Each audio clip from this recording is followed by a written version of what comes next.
सुप्रभात बच्चों, कैसे हैं आप सब। उम्मीद करती हूँ आप सब अच्छे होंगे। तो बच्चों, आज की कक्षा में हम पढ़ने वाले हैं अध्याय नंबर 16, जिसका शीर्षक है प्रायश्चित। तो बच्चों, इस अध्याय में हमें कहानी दी गई है। तो सबसे पहले हम पढ़ेंगे पाठ का परिचय। इस पाठ में एक ऐसी लड़की के बारे में बताया गया है जिसे अपनी योग्यता का अहंकार था। वह दूसरों का उपहास उड़ाती थी, लेकिन जब उसे अपनी गलती का आभास हुआ तो उसने न केवल अपने साथियों की मदद की, बल्कि उन्हें आगे बढ़ने के लिए प्रोत्साहित भी किया। तो बच्चों, इस अध्याय में एक ऐसी लड़की के बारे में बताया गया है जिसे अपनी योग्यता पे क्या है, बहुत ज्यादा अहंकार है। और वो क्या करती थी, दूसरों का मजाक उपहास उड़ाती थी। लेकिन जब उसे अपनी गलती का आभास हुआ या एहसास हुआ तो उसने अपने साथियों की मदद की और बल्कि उन्हें आगे बढ़ने के लिए क्या किया, प्रोत्साहित भी किया। तो चलिए अध्याय को शुरू करते हैं। कानपुर शहर में सेठ मोहनलाल नाम के एक व्यापारी थे। वे बहुत धनवान, विद्वान और सज्जन थे। उनकी एक ही बेटी थी जिसका नाम था स्मिता। वह बहुत ही तीव्र बुद्धि की थी। सभी विषयों में विलक्षण योग्यता रखने वाली स्मिता कक्षा में सदैव पहले नंबर पर रहती। कोई भी अध्यापक किसी भी प्रकार का प्रश्न करता, वह झट उसका उत्तर देती।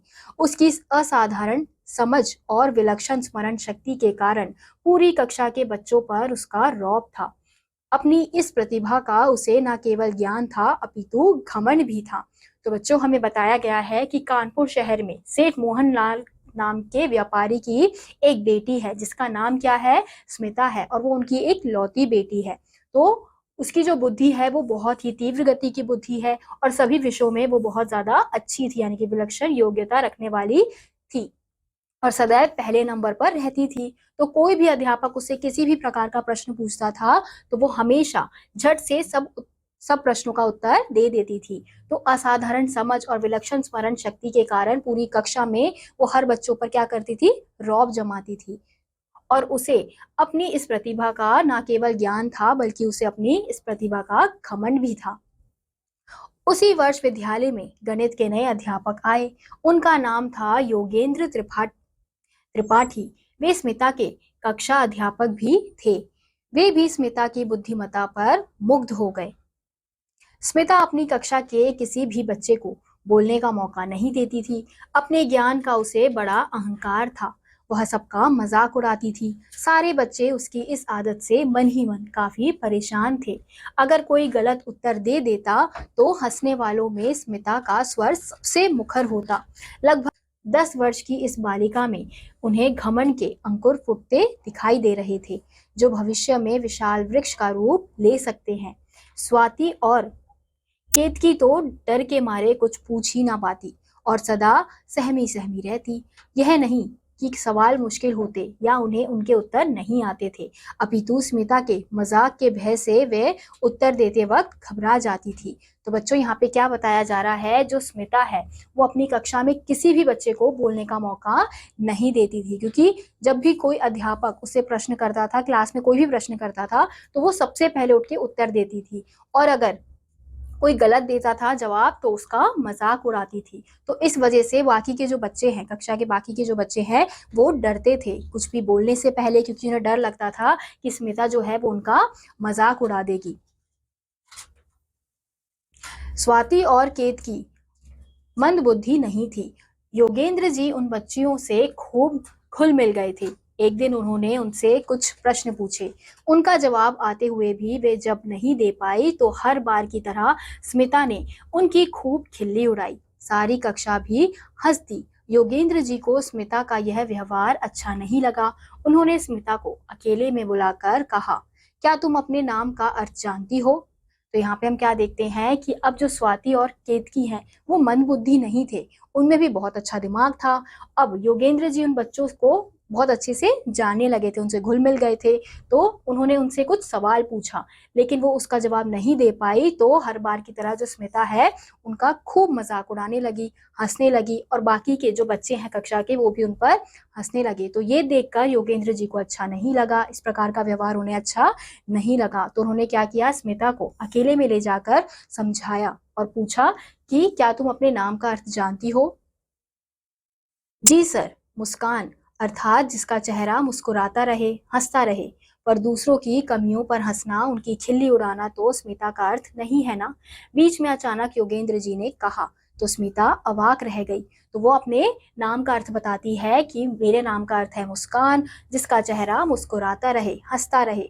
तो उनके जो अध्यापक हैं वो कहते हैं कि इसका मतलब ये तो नहीं है कि तुम दूसरों की कमियों पर हंसो, उनका मजाक उड़ाओ।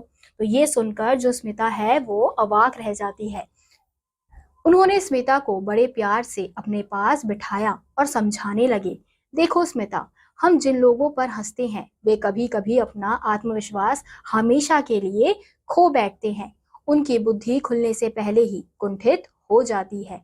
तो यहाँ पे वो क्या समझाते हैं स्मिता को कि हम जिन लोगों पर हंसते हैं, जिनका मजाक उड़ाते हैं, तो हमारे मजाक उड़ाने की वजह से, हमारे हंसने की वजह से क्या हो सकता है, कभी कभी वो लोग अपना आत्मविश्वास हमेशा के लिए खो सकते हैं और उनकी बुद्धि खुलने से पहले क्या हो जाएगी, कुंठित हो जाएगी।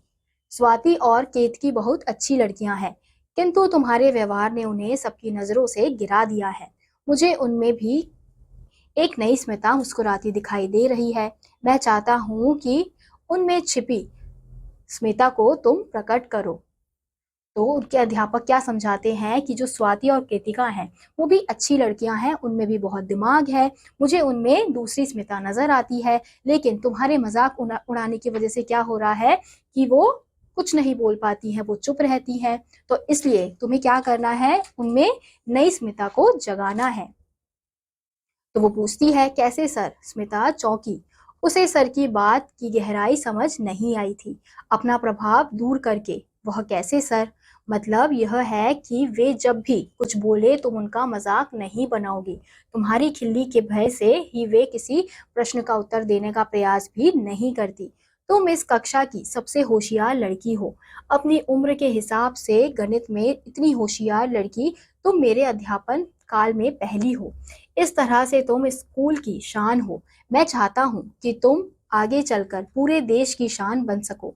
तुम्हारी प्रतिभा दूसरों की खिल्ली उड़ाने के लिए नहीं होनी चाहिए, बल्कि खुद आगे बढ़कर दूसरों को भी आगे बढ़ाने में लगनी चाहिए।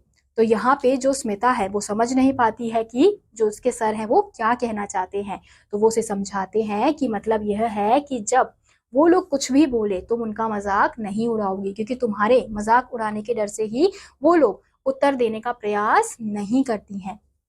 और तुम इस कक्षा की सबसे होशियार लड़की हो, और मेरे अध्यापन काल में मैंने पहली बार देखा है अपनी उम्र से कम लड़की गणित में इतनी होशियार है। अब मैं क्या चाहता हूँ कि तुम आगे चलकर पूरे देश का नाम रोशन करो। तुम्हारी प्रतिभा दूसरों की खिल्ली उड़ाने में नहीं, यानी कि दूसरों का मजाक उड़ाने के लिए नहीं होनी चाहिए, बल्कि खुद आगे बढ़कर दूसरों को भी आगे बढ़ाने वाली होनी चाहिए।